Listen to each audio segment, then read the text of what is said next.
Halo, assalamualaikum warahmatullahi wabarakatuh.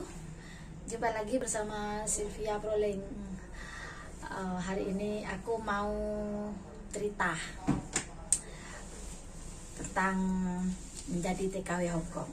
Tapi sebelum dilanjut videonya, di like dulu dan di subscribe dan dinyalakan loncengnya ya. Oke, ikuti videonya dan ikuti cerita aku ya.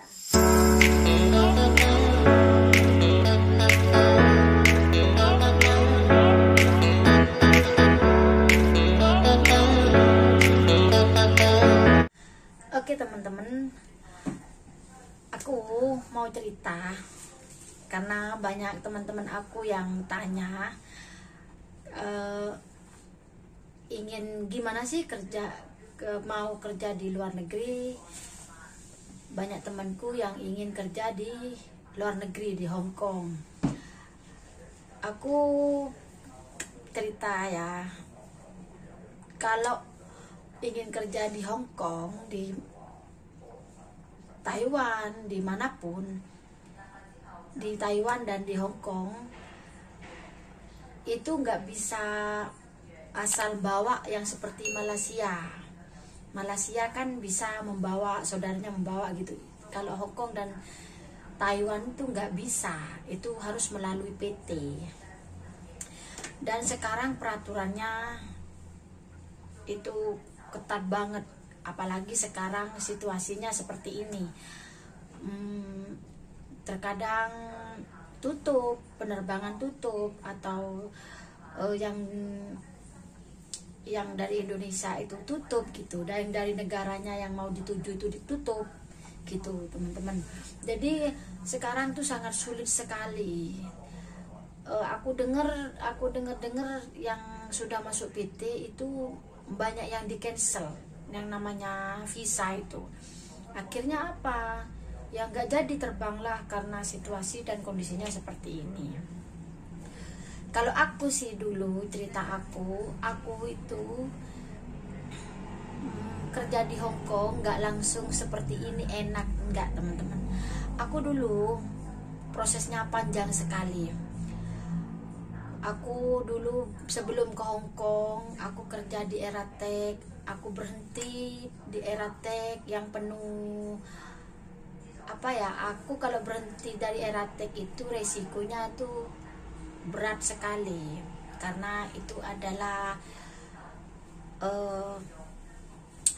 mata pencaharian aku satu-satunya.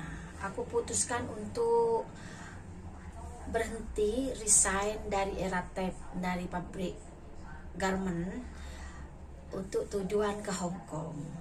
Setelah itu aku mengajukan surat pengunduran diri. Ternyata aku belum masuk ke PT, aku tuh harus tes dulu. Aku nggak tahu bagaimana kok langsung tes. Aku nggak tahu, aku kira langsung masuk ke PT gitu aja. Ternyata sebelum masuk ke PT itu harus harus check up dulu gimana kesehatannya gitu. Kalau fit baru berangkat ke PT. Setelah itu ternyata di medical itu pun banyak kisah-kisah lucu waktu di medical, karena aku sama temen aku, sama tetangga aku tuh sama-sama nggak tahu apa itu medical, apa itu nggak tahu, check up itu nggak tahu. Akhirnya mau check up itu ada suatu kejadian lucu. Disuruh kan kalau check up itu dilihat di rongsen.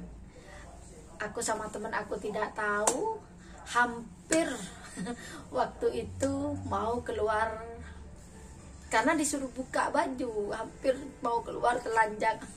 Itu nggak mau jadi lelucon ya teman-teman. Akhirnya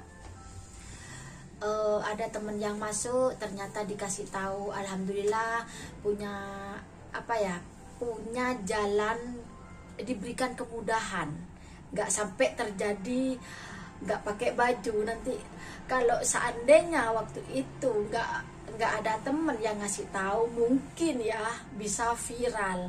ada calon TKW yang mau masuk ke PT. Mungkin seperti itulah ceritanya, yang keluar telanjang gitu mungkin.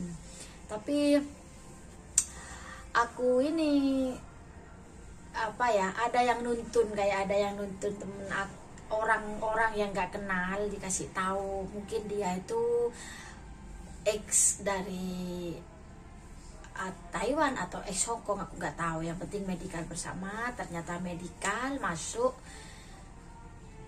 Yang temen aku yang dari satu desa itu fit, aku yang nggak fit, karena aku dulu di garment itu tukang pegang operation obras, jadi debu-debu itu masuk ke paru-paru, itulah yang menyebabkan aku tidak fit.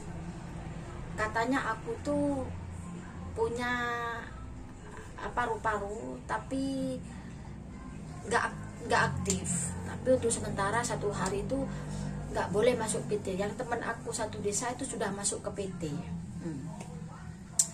Setelah itu aku bingung karena aku sudah resign dari kerjaan aku mau kerja apa, bingung. Nah, ternyata Tuhan itu memberi jalan sama aku, dapat 2 hari atau 3 hari. Aku di 3 hari kalau nggak salah, di calling, di telepon sama itu yang yang membawa kayak PL-nya itu.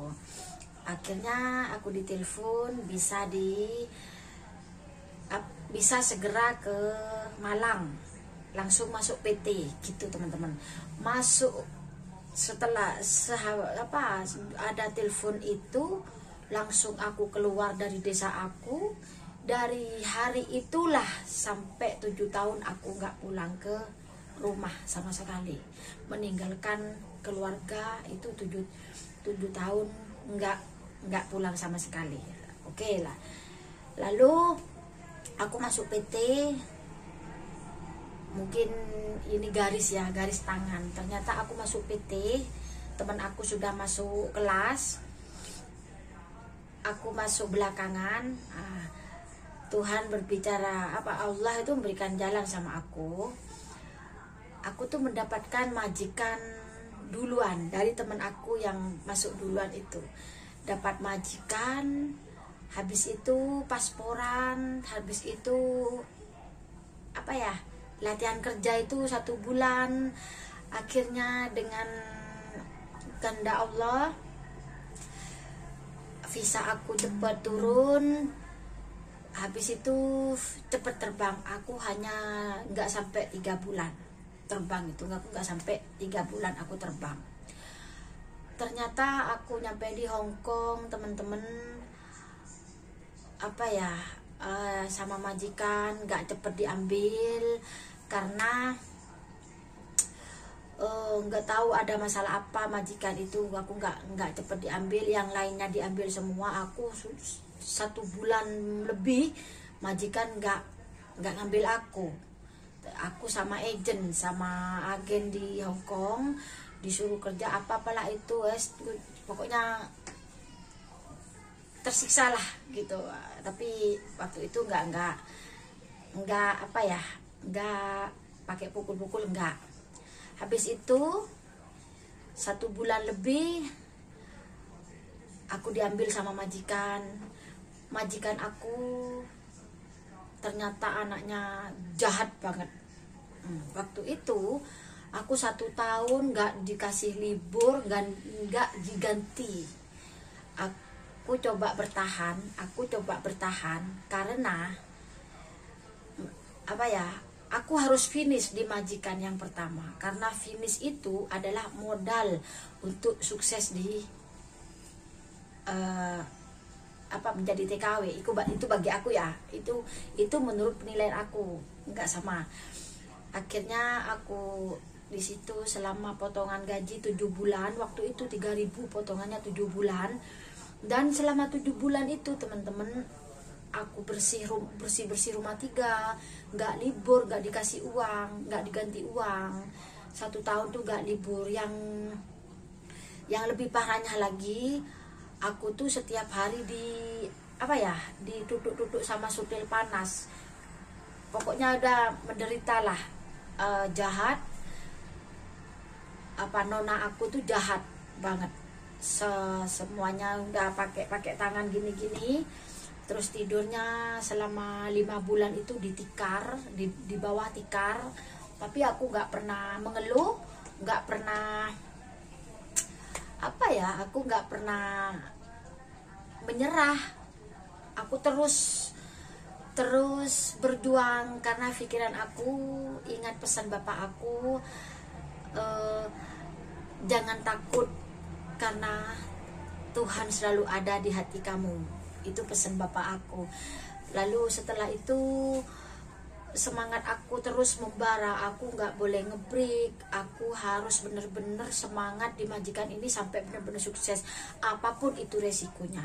Jangankan cuma dipukul, dibunuh pun aku rela karena aku bekerja demi keluarga. Waktu itu loh ya, karena aku tidak tahu dan gak pernah pengalaman kerja di luar negeri. Jadi itu yang aku lakukan, rela dan sabar, pasrah. Apapun yang majikan lakukan sama aku tuh menerima. Akhirnya di pertengahan kontrak, baik semua majikan aku, baik semua, karena mau renew kontrak, mau memperpanjang kontrak. Ternyata ada suatu kasus yang menimpa aku dijebak teman. KTP aku di fotokopi, ternyata dibuat untuk menjadi saksi di bank peminjaman uang di sini. Waktu itu memang aku punya dokumen di bank itu, pernah pinjam, tapi sudah lunas. Aku cuma ambil 5 bulan. Ternyata data aku di situ dipakai untuk, ada temen aku kenal di pasar itu, tapi dia itu ngambil KTP aku di fotokopi. Akhirnya ternyata di bank itu ada dokumen aku. Banknya itu telepon aku, nggak ngomong apa-apa, ditanyain nama, oke, sudah, aku nggak tahu apa-apa. Ternyata setelah 2 bulan kalau nggak salah, pihak bank itu telepon aku kalau ada yang namanya ini pinjam uang, kamu saksinya. Aku yang nggak tahu apa-apa. Akhirnya kasus-kasus gini-gini sampai pihak bank itu naik ke rumah. Pihak bank itu naik ke rumah. Lalu aku minta maaf sama majikan. Sebenarnya majikan mau tetap ngontrak aku, tapi karena aku takut dan sebagainya, aku terpaksa cari majikan lain. Dan tragisnya lagi, malam itu jam 2 malam aku diusir dari majikan, dan aku pun gak punya uang. Jam 2 malam aku seperti orang pengemis lah di waktu itu di negara Hong Kong, tengah malam. Dan beruntungnya polisi di Hong Kong itu, teman-teman, baik sekali. Waktu itu KTP aku dirampas sama majikan, aku ditemenin sama polisi 2 di pasar itu. Pasarnya gelap, pasar kalau malam kan sepi. Akhirnya nunggu di pasar itu sampai pagi, dan polisi naik ke atas untuk menyelesaikan masalah aku. Gitu, teman-teman. Baiknya Hong Kong itu polisinya bagus sekali. Itu yang aku suka. Polisi membantu aku mencarikan tempat kos-kosan selama 1 minggu. Dan setelah itu aku ikut saudara aku yang ada di sini sudah lama, sambil cari majikan. Dan aku pun waktu itu tidak punya uang sama sekali, teman-teman. Bayangkan hidup di Hong Kong, aku masih 2 tahun gak punya uang sama sekali. Gaji yang sudah dikasih ke aku itu sudah aku kasih ke agent, dan uang tiket sudah gak ada, hangus. Akhirnya aku cari majikan lagi, dapat jaga anak. Jaga anak aku nggak betah teman-teman, 6 bulan karena pekerjaannya bangun jam 5 tidur jam 2 malam. Majikan selalu ada di rumah. Majikan itu adalah kamera berjalan gitu teman-teman. 6 bulan aku ngebreak, aku memutuskan kontrak dengan majikan itu. Dapat majikan jaga, setelah itu dapat majikan menjaga kakek nenek di gunung sana. Setelah itu aku pergi ke Makau untuk tunggu visa. Waktu itu enak teman-teman, waktu itu enak, ngebreak atau intermittent itu enak, masih enak, maksudnya masih bisa dibantu. Kalau sekarang susah banget. Terus aku ke Makau selama 2 minggu, dapat majikan kakek nenek. Hanya 2 bulan teman-teman, hanya 2 bulan. Majikan aku itu menginterminate aku, dia tidak mau ke aku, dia baik sama aku, tapi nenek itu cemburu sama aku, katanya takut menantu dan kakeknya itu suka sama aku ketawa lah. Akhirnya dia nggak mau berbanyak-banyak kata, aku langsung diberi uang tiket, digaji, lalu diberi bonus lah, sangu lah gitu. Akhirnya aku keluar dan cari majikan lagi, dapat majikan ini. Tapi prosesnya panjang sekali. Aku mendapatkan majikan ini teman-teman, aku nunggu visa hampir 2 bulan. Aku nunggu visa di Makau hampir 2 bulan. Visa nggak turun-turun, uang nggak punya. Udahlah, nasib aku waktu itu sudah down, sudah putus asa. Sampai mau beli air minum aku nggak punya, pinjam uang ke sana sini aku nggak ada yang ngasih. Udahlah, yang di Indonesia terus minta uang. Jadi pikiran aku sudah putus asa. Aku punya pikiran kalau memang rezeki aku, visa aku turun. Tapi lama banget. Aku yang nggak terlalu serius memikirkan visa itu, karena bagi aku semuanya Tuhan yang menentukan, semuanya Allah yang berkehendak. Itu prinsip aku. Cepat atau lambat, semuanya Tuhan yang menghendaki. Walaupun nggak punya duit, aku happy di Makau. Bukan happy apa, ku nikmati dan proses itu dengan bahagia. Waktu itu aku sudah mengenal Facebook lah gitu. Akhirnya sampai 2 bulan visa aku turun. Aku ternyata nyampe di Hong Kong, aku nggak secepatnya diambil majikan teman-teman. Bayangkan, uang sudah tidak ada, apapun itu sudah tidak ada. Aku cari parteman nggak dapat, pokoknya aku sudah nggak dapat apa-apa, sudah uang nggak ada, cuma makan ya yang diberi agent itu tadi, minumnya gitu banyak yang ngasih lah teman-teman, makan gitu, tapi uang aku nggak punya, sudah nggak punya uang sama sekali. Pinjaman aku nggak ada yang ngasih, nggak tahu lah, mungkin itu nasib aku waktu itu ya.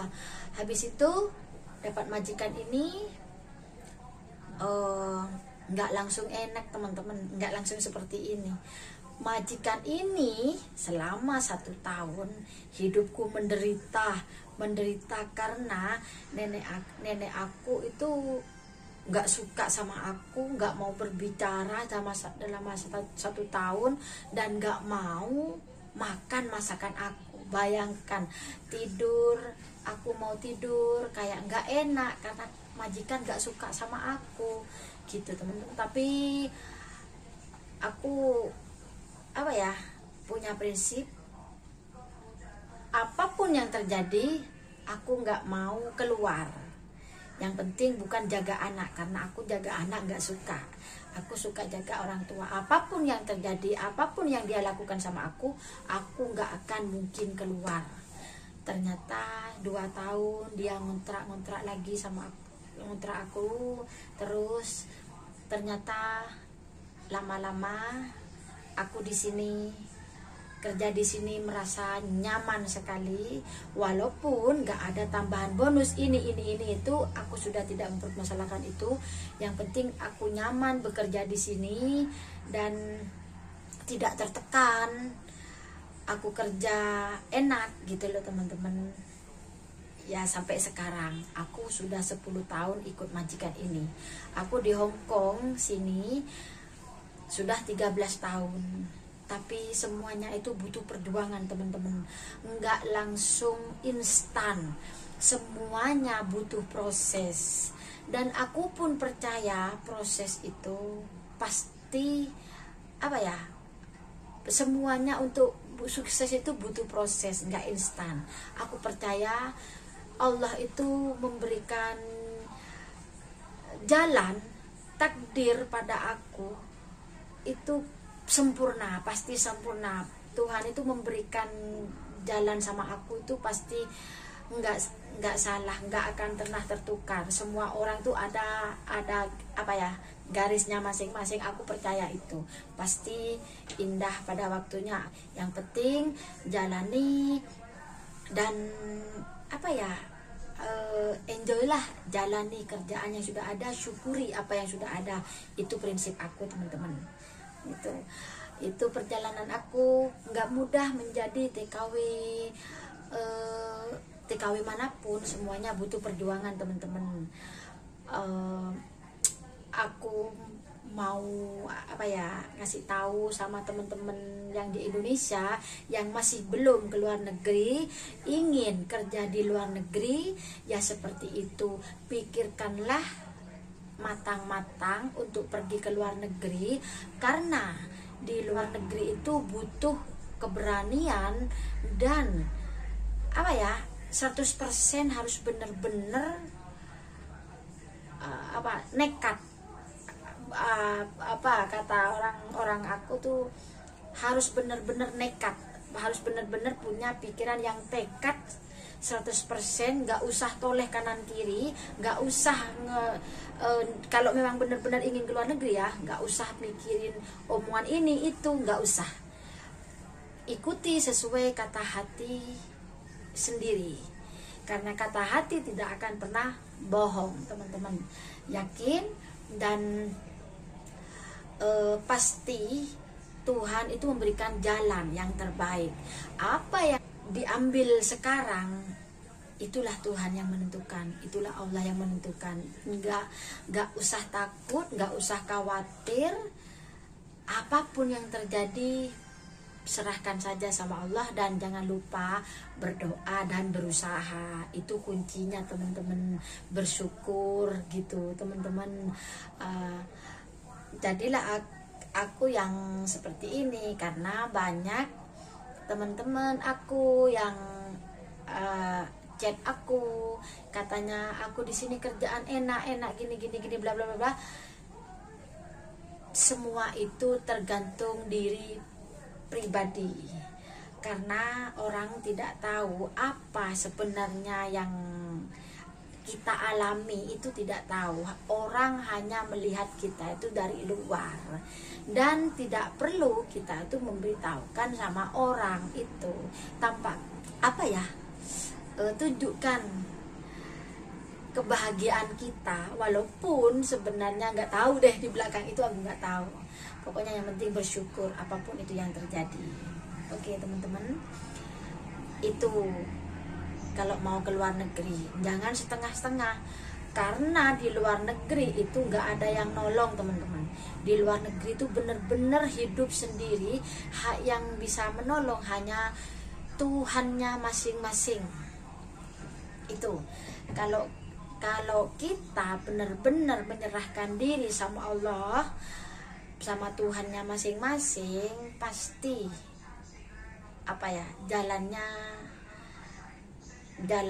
kalau menurut aku sempurna sih. Jalan Tuhan itu sempurna sekali. Baik atau buruk itu Tuhan yang memberi gitu teman-teman. Apapun masalahnya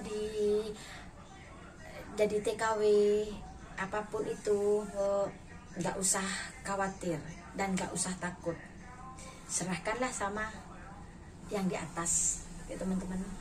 Itu jadi ini pesan aku, bukan pesan ya, aku memberitahukan kalau mau ke Hong Kong, ke Taiwan harus lewat PT, bukan ngajak-ngajak gini. Nggak bisa teman-teman, nggak bisa, karena Hong Kong itu dan Taiwan pun ketat, apalagi sekarang semuanya butuh proses teman-teman. Kalau memang mau ke sini, PT itu banyak bisa dicari, dan sekarang sudah banyak apa ya, online, Facebook itu sudah banyak. Dan fokuskan untuk masa depan masing-masing, masa depan kalian lah. Jangan ikuti omongan orang gini-gini, nggak usah. Yang penting kalau memang mau jadi TKW, mau ingin masuk ke luar negeri, masuk ke PT, tentukan tujuannya dan sesuaikan dengan hati Anda, hati kita masing-masing. Nggak usah ikut-ikutan, nggak usah teman-teman. Itu teman-teman ya, sharing aku, perjalanan aku di Hong Kong. Aku sudah 13 tahun di Hong Kong. Ya, aku sudah bersyukur alhamdulillah, walaupun tidak sesuai apa yang sudah dilakukan, apa ya, tidak sesuai lah apa yang aku harapkan, apa yang aku inginkan. Masih belum capai target, tapi yang penting syukurlah, pasti suatu saat nanti Allah memberikan yang terbaik.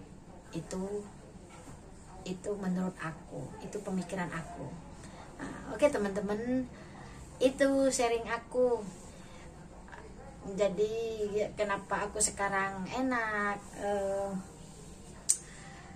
apa ya, kayak katanya kayak nggak ada kerjaan gini-gini ya, karena aku sudah menjalani masa-masa sulit aku dulu. Nggak langsung seperti ini, semuanya butuh proses teman-teman. Oke, yang mau ke luar negeri tetap semangat dan jangan lupa berdoa dan berusaha, jangan patah menyerah, teruslah kejar apa yang kamu impikan, gitu teman-teman. Aku doakan semoga yang mau ke luar negeri mendapatkan jalan, yang mendapatkan kemudahan untuk bisa masuk ke Hong Kong atau ke Taiwan dengan proses yang benar, gitu teman-teman. Oke teman-teman, itu ya sharing aku tentang perjalanan aku menjadi TKW Hong Kong. Oke, sampai di sini dulu. Semoga video aku bermanfaat dan bisa menjadi semangat teman-teman yang mau ke luar negeri. Tetap semangat dan berjuang. Oke teman-teman, sampai di sini dulu video aku, dan terima kasih yang sudah nonton. Aku ucapkan semoga sehat selalu dan lancar rezekinya, amin. Sampai jumpa di video selanjutnya ya. Assalamualaikum warahmatullahi wabarakatuh. Bye bye.